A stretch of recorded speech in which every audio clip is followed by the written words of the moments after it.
সমীরণ, সেই নৈহাটির ঘটনাই হোক বা বেলঘড়িয়ার শুটআউটের ঘটনাই হোক বা দোলের দিন খড়দায় আমরা দেখলাম যেভাবে নৃশংসভাবে তৃণমূল নেতাকে খুন করা হলো, প্রশ্নটা এখানেই উঠছে যে বারবার ব্যারাকপুর কমিশনারেটই কেন?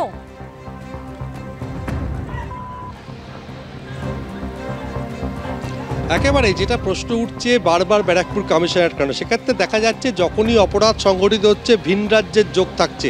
কখনো ভিন রাজ্য থেকে আসা দুষ্কৃতীরা অপরাধ সংগঠিত করছে সুপারি নিয়ে, আর কখনো বা অপরাধ সংগঠিত করার পর ভিন রাজ্যে পালিয়ে যাচ্ছে দুষ্কৃতীরা। সাম্প্রতিককালে বেলঘড়িয়ার উত্তর বাসুদেবপুরে যে শুট আউটের ঘটনা ঘটেছিল, তার প্রধান অভিযুক্ত ইন্দল যাদব সে বিহারের সিওয়ানে পালিয়ে গেছিল। সিওয়ানের এক আত্মীয়ের বাড়িতে ছিল, সেখান থেকে পুলিশের একটি বিশেষ দল তাকে ধাওয়া করে যায় এবং তাকে যখন ধাওয়া করতে থাকে সে ঠিকানা বদল করতে থাকে। যখন এ রাজ্যে আসানসোলে এক আত্মীয়ের বাড়িতে আশ্রয় নেয়, তখনই তাকে সেখান থেকে গতকাল গ্রেপ্তার করা হয়েছে। আজকে তাকে ব্যারাকপুর মহকুমা আদালতে পেশ করা হচ্ছে এবং চাঞ্চল্যকর তথ্য যেটা পাওয়া যাচ্ছে যে হামলায় ব্যবহৃত যে আগ্নেয়াস্ত্র সে বিহার থেকে এনেছিল। এরপরে তোমাকে আসি সন্তোষ যাদব, তৃণমূল কর্মী, নৈহাটির গোয়ালাপাড়া ঘাট রোডে গত 29শে জানুয়ারি বিকেলবেলা প্রকাশ্য দিবালোকে রাস্তার ওপরে ইট দিয়ে তেতলে নৃশংসভাবে খুন করা হলো।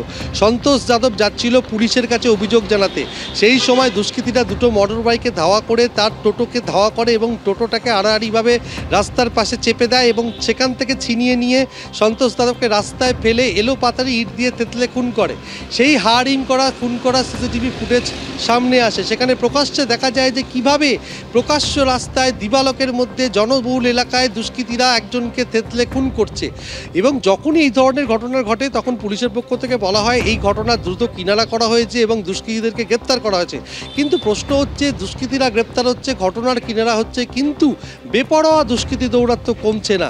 এইটা তদন্তকারীরা তারা বুঝে উঠতে পারছেন না যে কি করে এই ভিন রাজ্য থেকে দুষ্কৃতীরা সহজে এই রাজ্যে চলে আসছে। এ রাজ্যের দুষ্কৃতীরা দুষ্কৃতিমূলক কাজকর্ম করার পর তা ব্যারাকপুর কমিশনারেটে দুষ্কৃতিমূলক কাজকর্মের পর সহজেই পালিয়ে যাচ্ছে বিহারে। অর্থাৎ ভিন রাজ্যের যোগ এবং বেপরোয়া দুষ্কৃতী দৌরাত্ম্য। গত কয়েক মাসে ব্যারাকপুর কমিশনারেট এলাকায় যে সমস্ত অপরাধ সংঘটিত হয়েছে সেখানে বেপরোয়া দুষ্কৃতী দৌরাত্ম্যই সামনে এসছে। স্বর্ণালী, ধন্যবাদ সমীরণ। যে ছবি আপনারা এই মুহূর্তে দেখতে পাচ্ছেন, দোলের দিন একেবারে প্রকাশ্য রাস্তায় যেভাবে তৃণমূল নেতাকে কুপিয়ে খুন করা হয়, হাড়হিম করা সেই ফুটেজ। টিএমসিপি নেতাকে তাড়া করা হয় প্রথমে এবং প্রাণ ভয় তিনি দৌড়তে থাকেন, তারপরে রাস্তায় ফেলে এলো পাথারি কোপানো হয় ওই টিএমসিপি নেতাকে।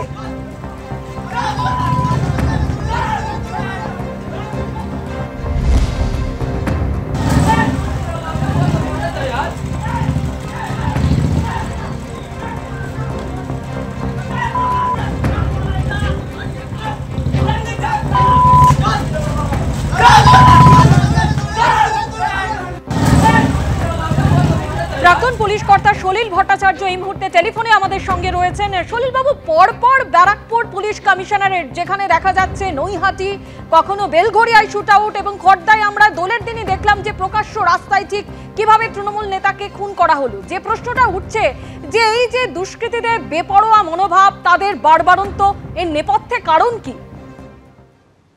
দেখো, ব্যারাকপুর কমিশনারেট পুলিশ কমিশনারেট কিন্তু ব্যারাকপুরের জায়গাতেই রয়েছে। ব্যারাকপুরে ইন্ডাস্ট্রিয়ালি ভোলাটাইল যে জায়গা, সেখানে কিন্তু একটার পর একটা ঘটনা ঘটে যাচ্ছে। বাই ইলেকশনের সময় জগদ্দল থানার 15 মিটারের মধ্যে মার্ডার। তারপরে তুমি দেখো নৈহাটিতে কিছুদিন আগে দেখো চেস করে তাড়া করে একজনকে তৃণমূল কর্মীকেই মারা হলো এবং শুট আউট করা হলো। তারপরে তুমি দেখেছো যে স্কুলের ছাত্রদের ছাদের মধ্যে বোম ফাটছে। তারপরে দেখা গেছে বহু জায়গায় ক্রাইম এগেন্স্ট প্রপার্টি, যেখানে সোনার দোকানে বাবার সামনে ছেলেকে হত্যা করা হয়েছে, ডাকাতি করে লুটপাট করা হয়েছে। এরপরে নতুন সংযোজন হলো ছাত্র নেতাকে হত্যা করা হলো।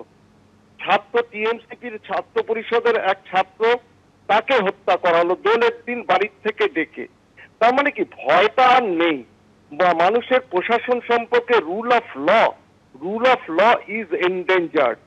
রুল অফ ল যেখানে শাসন নেই, শাসন প্রতিষ্ঠা করতে পারছে না, আইনের শাসনটা জিওপার্ডাইজ হয়ে যাচ্ছে, সেখানে তো এরকম ভাবে ঘটনা ঘটবেই। কারণটা এখন বার করতে হবে। এটা কিন্তু এখন আত্মদর্শন করলে চলবে না, এখন বার করতে হবে কেন পুলিশ ভীতিটা চলে যাচ্ছে। বিকজ পুলিশের একটা অংশ কিন্তু পলিটিসাইজড হয়ে যাচ্ছে। শাসক দলের যা বলবে শাসক দল মুখ বুজে তা করতে হচ্ছে তাদের। এখন কিন্তু সময় এসছে police should rise to the occasion and should bounce back. যদি না করে কিন্তু ভবিষ্যতে ব্যারাকপুর পুলিশ কমিশনারেট এবং সমস্ত শিল্পাঞ্চল এরিয়া কিন্তু উইল বি অ্যাট স্টেক। ধন্যবাদ আপনাকে।